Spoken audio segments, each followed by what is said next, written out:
একটি হাদিসে বর্ণিত আছে, দুইটি চক্ষুর উপর জাহান্নামের আগুন হারাম। প্রথমত, যে চক্ষু আল্লাহর ভয়ে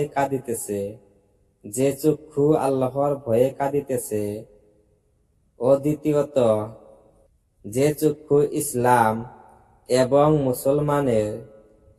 মুসলমানের হেফাজতের জন্য জাগ্রত রহিয়াছে।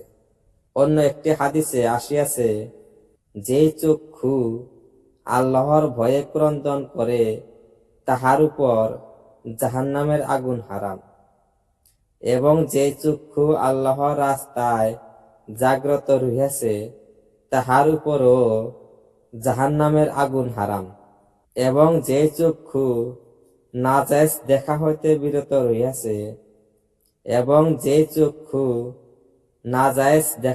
বিরত রহিয়াছে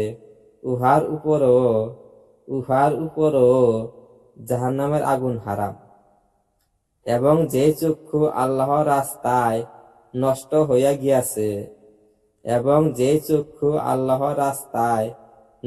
হইয়া গিয়াছে তাহার উপরও জাহান্নামের আগুন হারাম।